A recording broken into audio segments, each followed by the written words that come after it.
ജോണേട്ട, 2024 ഡിസംബറിൽ ഏറ്റുമാനൂർ സ്വദേശിനിയായിട്ടുള്ള ജൈനമ്മ എന്ന് പറയുന്ന ഒരു സ്ത്രീയെ കാണാതാകുന്നു. സ്വാഭാവികമായിട്ടുള്ള നമ്മൾ നിരന്തരം കേട്ടിട്ടുള്ള ഒരു വാർത്ത.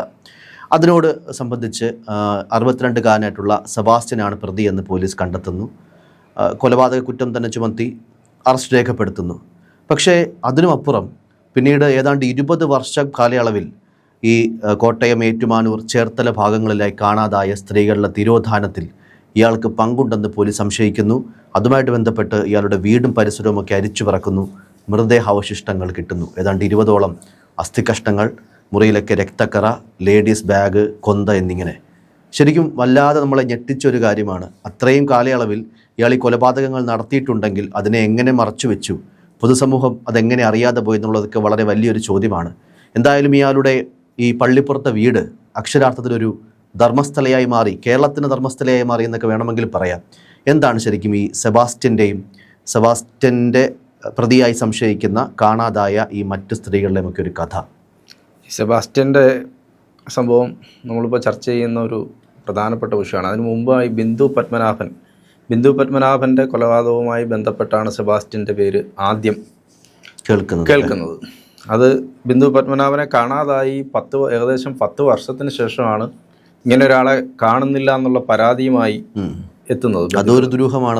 സാധാരണഗതിയിലൊരു സാധാരണ പ്രക്രിയയല്ല. അതിനകത്തൊരു ഈ സെബാസ്റ്റ്യൻ്റെ എപ്പോഴും ലക്ഷ്യം എന്ന് പറയുന്നത് ബന്ധുക്കളുമായി വലിയ ബന്ധമില്ലാത്ത, ഒറ്റപ്പെട്ട് താമസിക്കുന്ന, എന്നാൽ അത്യാവശ്യം സാമ്പത്തിക ശേഷിയുള്ള സ്ത്രീകളെയാണ് സെബാസ്റ്റ്യൻ ലക്ഷ്യം വെച്ചിട്ടുള്ളത്. ബിന്ദു പത്മനാഭന് അങ്ങനെ ബന്ധുക്കളുമായി അടുത്ത ബന്ധം ഉണ്ടായിരുന്നില്ല. അപ്പോൾ അകൽച്ചയിലായിരുന്നു. ഇവ പരാതിയായിട്ട് വരുന്നു. അപ്പോഴാണ് 2018 ഇയാളെ അറസ്റ്റ് ചെയ്യുന്നുണ്ട്. ഈ ബിന്ദു പത്മനാഭന്റെ തിരോധാനവുമായി ബന്ധപ്പെട്ട് 2018 ഇയാളെ അറസ്റ്റ് ചെയ്യുന്നുണ്ട്. ഇയാൾക്കൊപ്പം ഒരു ടി മിനി എന്ന് പറയുന്ന ഒരു യുവതിയും കൂടെ അറസ്റ്റ് ചെയ്യുന്നുണ്ട്, സ്ത്രീയും കൂടെ അറസ്റ്റ് ചെയ്യുന്നുണ്ട്. 2018 രണ്ടാം പ്രതിയാണ്. അവർ ഈ വ്യാജ ലൈസൻസ് നിർമ്മിച്ചു, അതുപോലെ തന്നെ SSLC ബുക്ക് വ്യാജമായിട്ട് നിർമ്മിച്ചു. ഇതൊക്കെ ചെയ്തു കൊടുത്ത ആളാണ് മിനി. അന്നുണ്ടായിരുന്ന ഒരു മനോജ് ഇവരുടെ ഡ്രൈവറായിരുന്നു മനോജ് പിന്നീട് ദുരൂഹ സാഹചര്യത്തിൽ മരിക്കുകയായിരുന്നു. അപ്പം ഇങ്ങനെ നമ്മൾ നോക്കുമ്പോൾ ആകെ ദുരൂഹമായ ജീവിതവും സാഹചര്യങ്ങളും ഒക്കെയാണ് ഈ കൊലപാതക പരമ്പരകൾ. നമുക്ക് പറയാവുന്നൊരു സൈക്കോ കില്ലർ എന്ന് പറയാവുന്ന ഒരാളാണ് ഈ സെബാസ്റ്റ്യൻ. അയാളുടെ വീടും പരിസരവും എന്ന് പറയുന്നത് തന്നെ 2 ഏക്കറാണ്. 2 ഏക്കറിൽ കാട് പിടിച്ച് കിടക്കുന്ന സ്ഥലം. ഇയാളുടെ ഭാര്യയും മകളും ഏറ്റുമാനൂര് അവരുടെ വീട്ടിലാണ് ഉള്ളത്. ഇയാൾ ലോഡ്ജുകളിൽ താമസിക്കുന്നു, വല്ലപ്പോഴും മാത്രം വരുന്നു. ഇയാളുടെ ലക്ഷ്യം എന്ന് പറയുന്നത് ഇങ്ങനെ, ഇയാൾ വസ്തു ബ്രോക്കറാണ്. അപ്പം വസ്തു കച്ചവടമായിട്ട് ബന്ധപ്പെട്ട് ആളുകൾ ഇയാളെ കോണ്ടാക്ട് ചെയ്യുന്നു. അപ്പോൾ അതിനകത്ത് ഈ ബന്ധുക്കളുമായി അകൽച്ചയുള്ള സ്ത്രീകളെ ലക്ഷ്യം വെച്ചിട്ടാണ് ഇയാളുടെ ഓപ്പറേഷൻസ് മുഴുവൻ. അതായത് ഒറ്റപ്പെട്ട് സ്ത്രീകൾ, അതെ, അങ്ങനെയുള്ളവരെയാണ് ഇയാൾ ലക്ഷ്യം വെച്ചിട്ടുള്ളത്. അപ്പോൾ ഈ 2018 അന്ന് ഈ ബിന്ദു പത്മനാഭന്റെ കേസ് വലിയ ചർച്ചയായ, പ്രമാദമായ ഒരു കേസാണ്. ഈ തിരോധാനമൊക്കെ വലിയ ചർച്ചയായ ഒരു കേസാണ്. ഇയാളെ അറസ്റ്റ് ചെയ്യുന്നതും ഒക്കെ വന്നു. പിന്നീട് നമ്മളത് കേൾക്കാതെ പോയി. ഇപ്പോൾ ഈ സെബാസ്റ്റ്യന്റെ പേര് വീണ്ടും നമ്മൾ കേൾക്കുന്നത് 2024 ഡിസംബറിൽ ജൈനമ്മ തിരോധാനം. ജൈനമ്മ കാണുന്നില്ല. ഈ ജൈനമ്മയെ കാണാതായതിനു ശേഷമാണ് സെബാസ്റ്റ്യനിലേക്ക് എത്തുന്നത്. ഈ ബിന്ദു പത്മനാഭന്റെ കേസിൽ അന്ന് അറസ്റ്റ് ചെയ്തിട്ട് സെബാസ്റ്റ്യൻ ഊരിപ്പോരുന്നതെന്ന് വെച്ചാൽ തെളിവില്ല. ഇയാളാണ് കൊന്നത് എന്നുള്ളതിന് തെളിവില്ലാത്തത് കൊണ്ട് പോലീസ് ഗൗരവത്തിലെടുത്തില്ല. ശാസ്ത്രീയമായി കണക്ട് ചെയ്യാൻ പറ്റാത്തതുകൊണ്ട് ഇയാളെ വിട്ടു. ഇയാളുടെ വീടിന്റെ ഒരു പ്രത്യേകത, ഇപ്പോൾ നമുക്ക് ചുറ്റും ഈ വലിയ കാടാണ്. ഈ കാടിനകത്ത് കുളങ്ങളുണ്ട്.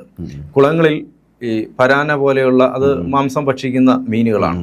ആഫ്രിക്കൻ മുഷി, ഇതൊക്കെ മാംസം ഭക്ഷിക്കുന്ന മീനുകളാണ്. അതുണ്ട്, അതിനെയൊക്കെ വളർത്തിയിരിക്കുകയാണ്. അപ്പോൾ വളരെ പ്ലാൻഡ് ആയിട്ടുള്ള ഒരു കില്ലറാണ്. അമ്മാവൻ എന്നാണ് ഇയാൾ നാട്ടിൽ അറിയപ്പെടുന്നത്, അമ്മാവൻ.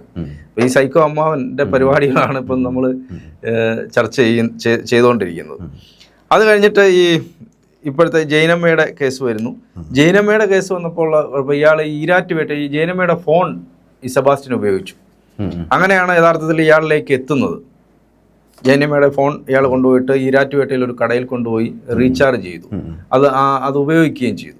അതിൻ്റെ CCTV ദൃശ്യങ്ങളും ഉണ്ട്. അങ്ങനെയാണ് ആ കേസിലാണ് ഇപ്പോൾ അറസ്റ്റിലായിരിക്കുന്നത്. അതിൻ്റെ ഭാഗമായിട്ടാണ് ആ വീടും പരിസരവും മുഴുവൻ കുഴിക്കുകയും കുളങ്ങൾ വറ്റിച്ചു, അത് മണ്ണ് മാന്തി, അതുപോലെ തന്നെ പുല്ലെല്ലാം നീക്കി. അപ്പോൾ അവിടെ മുഴുവൻ ഇങ്ങനെ ഈ പറഞ്ഞ പോലെ അസ്ഥി കഷ്ണങ്ങളും കുറേ വർഷങ്ങളായതല്ല ശരീരഭാഗങ്ങൾ കുറെ കഴുകിപ്പോയി. അപ്പൊ ഇപ്പൊ നമുക്ക് മനസ്സിലാക്കാൻ പറ്റുന്നത് ഈ അസ്ഥി കഷ്ണങ്ങൾക്ക് 6 വർഷത്തെ പഴക്കമുണ്ട്, ജൈനമ്മയുടേതല്ല എന്നുള്ള ഒരു റിപ്പോർട്ടും വരുന്നുണ്ട്. പ്രാഥമിക നിഗമനം അങ്ങനെയാണ്. അറിയാൻ പറ്റും. DNA പരിശോധനാ ഫലം ഉടനെ വരും, വന്നു കഴിയുമ്പോൾ അറിയാൻ പറ്റും. അത് കഴിഞ്ഞ് ഈ ബിന്ദുവിന്റെ ബിന്ദുവിന് കോടിക്കണക്കിന് രൂപയുടെ സ്വത്തുക്കൾ ഉണ്ടായിരുന്നു ആദ്യത്തെ കേസിൽ. അത് ഇയാള് സ്വന്തമാക്കി. അത് കൂടാതെ മിനിയായിട്ട് ചേർന്ന് അത് കൂടാതെ തന്നെ ഈ ഗവൺമെന്റ് കൊണ്ടുപോയ ഒരു ഭൂമിയുണ്ട്. ആ ഭൂമി ഈ വ്യാജ രേഖകൾ ഉണ്ടാക്കി ഇയാൾ സ്വന്തമാക്കിയിട്ട് അത് വെച്ചിട്ട് സഹകരണ ബാങ്കിൽ ചെന്നിട്ട് ലോൺ എടുത്ത് ബാങ്കുകാർ പിന്നീട് അന്വേഷിച്ച് വന്നപ്പോഴാണ് ഈ ഭൂമി സർക്കാരിന്റെ ഭൂമിയാണ് എന്നുള്ളത് മനസ്സിലായി. നമ്മളൊക്കെ ഒരു ബാങ്കിൽ ലോൺ എടുക്കാൻ ചെന്ന എന്തൊരു പ്രയാസമാണെന്നറിയാം, വലിയ ബുദ്ധിമുട്ടാണ്.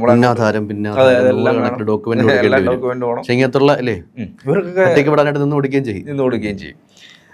ഈ ബിന്ദു പത്മനാഭൻ MBA ബിരുദധാരിയാണ്, ചേർത്തല സ്വദേശിയായിട്ട്. അത് കഴിഞ്ഞിട്ടാണ് 2012 മെയ് 13 ഐഷയെ കാണാതാകുന്നത്.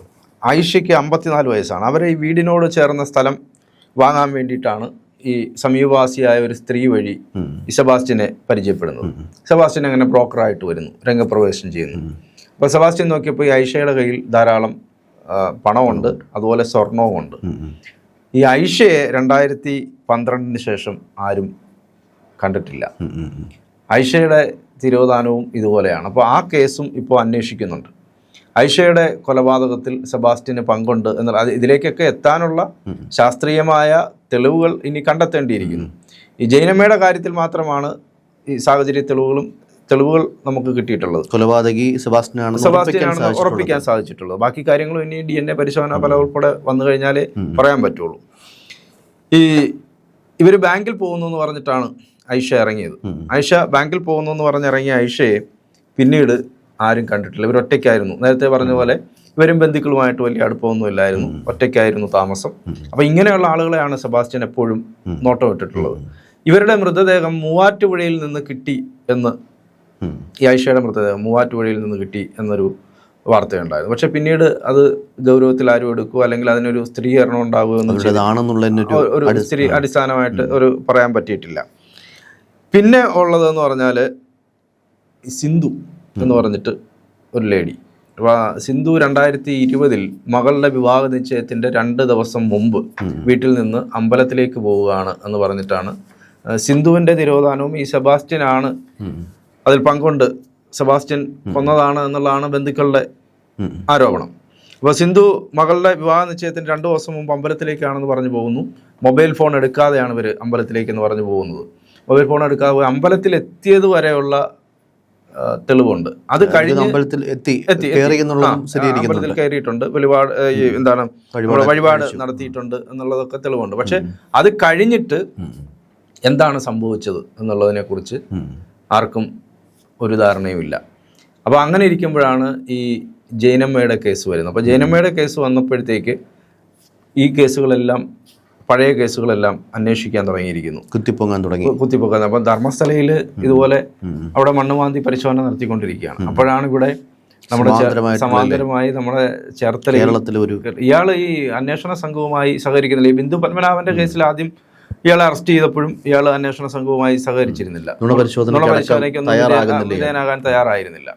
ഇപ്പോഴും അയാൾ അതാണ് ചെയ്തുകൊണ്ടിരിക്കുന്നത്. ഇപ്പോഴും അയാൾ അന്വേഷണ സംഘവുമായി ജൈനമ്മയുടെ കാര്യം മാത്രമാണ് അഡ്മിറ്റ് ചെയ്യുന്നത്, ബാക്കിയൊന്നും ബന്ധമില്ല അല്ലെങ്കിൽ പരസ്പര വിരുദ്ധമായിട്ടുള്ള മൊഴികൾ കൊടുക്കുകയാണ്. അപ്പോൾ അത് തെളിയണമെന്നുണ്ടെങ്കിൽ ഇപ്പോൾ ഈ DNA പരിശോധന നടത്തി ഇതാരുടെയൊക്കെയാണ് എന്നുള്ളത് കൃത്യമായിട്ട് കണ്ടെത്തേണ്ടി വരും. പിന്നെ മറ്റൊന്നെന്ന് പറഞ്ഞാൽ ഇയാളുടെ ബാങ്ക് അക്കൗണ്ട്, ഇയാളുടെ കയ്യിൽ ഒരു 150 പവൻ ഉണ്ടായിരുന്നു എന്ന് ഇയാൾ അടുപ്പമുള്ള ആളുകളോടൊക്കെ പറയുന്നുണ്ടായിരുന്നു. അത് ഈ സ്ത്രീകളുടെയാണ്, ഈ ഐഷയുടെയും ജൈനമ്മയുടെയൊക്കെയാണ് സ്വർണം. ഈ മറ്റേ ബിന്ദു പത്മനാഭന് ധാരാളം സ്വത്തുക്കളും പണവും ആസ്തി ഉണ്ടായിരുന്നു. അതെല്ലാം വിറ്റിട്ടാണ് ഇയാള് ഏകദേശം ബാങ്കിൽ നിന്ന് 1.25 കോടി രൂപ ഇയാൾ പിൻവലിച്ചിട്ടുണ്ട്. ഇയാളുടെ സ്വന്തം അക്കൗണ്ടിൽ നിന്ന്, ഒരു ബാങ്കിൽ നിന്ന് 1.25 കോടി രൂപ പിൻവലിച്ചു എന്നുള്ളതിന്റെ തെളിവ് ക്രൈം ബ്രാഞ്ചിന് കിട്ടിയിട്ടുണ്ട്.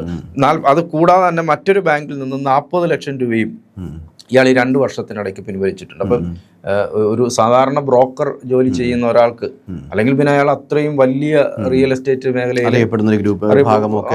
അതെ അതുപോലെയുള്ള വലിയ കോടിക്കണക്കിന് രൂപയുടെ ബിസിനസ്സുകൾ നടത്തുന്ന ഇടനിലക്കാരനായി നിന്ന് ചെയ്യുന്ന ഒരാളായിരിക്കണം. അങ്ങനെയാണെങ്കിൽ ഇത്രയും കോടിയൊക്കെ കൈവരും. പക്ഷെ അല്ലാതെ ഇപ്പം ഈ പറഞ്ഞ പോലെ വസ്തു കച്ചവടം നടത്തുന്ന ഒരാൾക്ക് ഇത്രയും അവർക്ക് എത്ര കിട്ടുമെന്ന് നമുക്കറിയാമല്ലോ.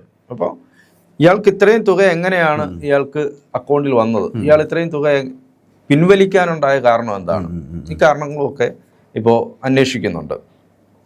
എന്തായാലും ഇയാൾ നമ്മളീ പറഞ്ഞതുപോലെ ഇയാളുടെ ഒരു ജീവിതം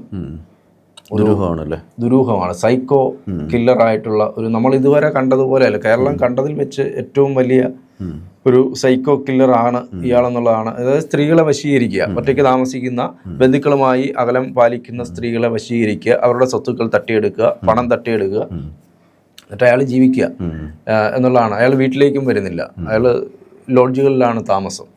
അപ്പം ഇയാൾ ഇനി അന്വേഷണം പുരോഗമിക്കുമ്പോൾ, അന്ന് പോലീസിന്റെ കയ്യിൽ ഇയാളെ കിട്ടിയതാണ് 2018. പക്ഷെ പോലീസ് കുറച്ചുകൂടെ ഗൗരവത്തിൽ അത് കണ്ടിരുന്നെങ്കിൽ. ഒരു ആക്ഷേപം കൂടെ ഉണ്ടായിരുന്നു തോന്നില്ലേ ഈ ബിന്ദു പത്മനാഭന്റെ കേസിൽ, ഇയാളുടെ ശുഷ്കാന്തി ഉണ്ടായിരുന്നില്ല. അത് മാത്രമല്ല, ഇത്രയും വർഷമായി, ആ 10 വർഷമായി കഴിഞ്ഞപ്പോഴത്തേക്ക് തെളിവുകൾ അവശേഷിക്കുക എന്ന് പറയുന്നത് വലിയ പ്രയാസമാണ്. ഇങ്ങനെ ഒരാളെ 10 വർഷത്തിന് ശേഷമാണ് കാണുന്നില്ല എന്നുള്ള ഒരു പരാതി വരുമ്പോൾ അത് കണ്ടുപിടിക്കുക എന്ന് പറയുന്നതും വലിയ പ്രയാസമാണ്. കാണാതായി കുറച്ച് ദിവസത്തിനുള്ളിലോ അല്ലെങ്കിൽ മണിക്കൂറുകൾക്കുള്ളിലോ ഒക്കെയാണ് പരാതി വരുന്നതെന്നുണ്ടെങ്കിൽ കണ്ടെത്താനൊക്കെ എളുപ്പമാണ്. അന്നും ഇയാളാണ് പ്രതിയെന്ന് പിന്നെ ഇയാൾ അറസ്റ്റ് ചെയ്തിട്ട് പോലും സംശയത്തിന്റെ ആനുകൂല്യത്തിലാണ് ഇയാൾക്ക് രക്ഷപ്പെടേണ്ടി വന്നത്. അതാ ഞാൻ പറഞ്ഞു, അന്നുണ്ടായിരുന്ന മിനിയെ കുറിച്ച് ഇപ്പം നമ്മൾക്ക് വിവരമൊന്നുമില്ല. ഈ മനോജ് എന്ന് പറയുന്ന ഡ്രൈവർ, അയാൾ ദുരൂഹ സാഹചര്യത്തിൽ കൊല്ലപ്പെടുന്നു. അപ്പോൾ ഇങ്ങനെ മൊത്തത്തിൽ ദുരൂഹമായ ഒരു സംഭവങ്ങളാണ്.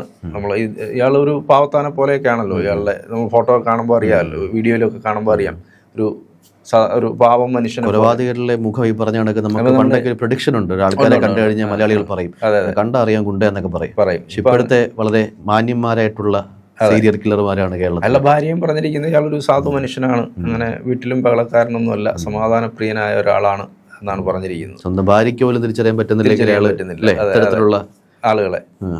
അപ്പോൾ എന്തായാലും വരും ദിവസങ്ങളിൽ DNA ഫലവും കൂടെ വന്നു കഴിഞ്ഞാൽ അതിന്റെ കൃത്യമായ വിവരങ്ങൾ നമുക്ക് കിട്ടും എന്നാണ് നമുക്ക് മനസ്സിലാക്കാൻ പറ്റും. ഈ 4 സ്ത്രീകളുടെ തിരോധാനം, അതിനകത്ത് ജയനമ്മ മാത്രമേ, ആ കേസ് മാത്രമാണ് സെബാസ്റ്റ്യൻ ഇതുവരെ ഏറ്റിട്ടുള്ളത്. സെബാസ്റ്റ്യൻ അറിയാം, അയാൾ എന്തായാലും ഇത്രയും കൊലപാതകങ്ങൾ നടത്തുമ്പോൾ അയാൾക്കറിയാമല്ലോ, ഈ തെളിവുകളൊക്കെ കിട്ടിയതിന് ശേഷം മാത്രമേ. ഈ കലയുടെ കൊലപാതകം എന്ന് പറഞ്ഞ ഒരു കേസുണ്ടായിരുന്നു. കല ഭർത്താവ് പറഞ്ഞു ആരുടെയോ കൂടെ ഒളിച്ചോടിപ്പോയി എന്ന് പറഞ്ഞു. അപ്പോൾ അങ്ങനെയാണ് ഊമക്കത്ത് ലഭിക്കുന്നത്, കലയെ സെപ്റ്റിക് ടാങ്കിൽ കൊന്ന് ഇട്ടതാണ് എന്ന് പറഞ്ഞിട്ട്. അത് വർഷങ്ങൾക്ക് ശേഷം വന്ന് പോലീസ് അന്വേഷിക്കുമ്പോൾ അത് കലയുടെ അസ്ഥി അത് പോലും കിട്ടാത്ത തരത്തിൽ ആ കേസ് തേഞ്ഞു വാഞ്ഞു പോയി. കാരണം പോലീസിന് ഉറപ്പേ, പോലീസ് ഓടി വന്നിട്ട് എല്ലാവരെയും അറസ്റ്റ് ചെയ്തു, പക്ഷെ തെളിവില്ല. അപ്പോൾ ഇത് സെബാസ്റ്റ്യന് തെളിവ്, പിന്നെ സെബാസ്റ്റ്യനാണ് ചെയ്തത് എന്ന് ശാസ്ത്രീയമായ തെളിവുകളുണ്ടെങ്കിൽ മാത്രമേ ഒരാളെ, അങ്ങനെയല്ലേ നമുക്ക് ചകത്തിടാൻ പറ്റും. തെളിവുകൾക്കാണ് പ്രാധാന്യം. അപ്പം എന്തായാലും നമുക്ക് വരും ദിവസങ്ങളിൽ എന്തായി തീരും എന്നുള്ളത്. യഥാർത്ഥ പ്രതി സെബാസ്റ്റ്യൻ തന്നെയാണ്. അതായത് ഈ 3 പേരുടെ സെബാസ്റ്റ്യനിലേക്ക് തന്നെയാണ് ഇപ്പോഴും കാര്യങ്ങൾ പോയിക്കൊണ്ടിരിക്കുന്നത്. കൂട്ടുപ്രതി ഉണ്ടാകാനുള്ള സാധ്യത ഇങ്ങനെ ക്രൈംബ്രാഞ്ച് പറയുന്നുണ്ട്. അതിനകത്ത് ഒരാളെയൊക്കെ ചോദ്യം ചെയ്യുകയും 25ഓളം പേരെ ഇതുമായി ബന്ധപ്പെട്ട് ചോദ്യം ചെയ്തിട്ടുണ്ട്.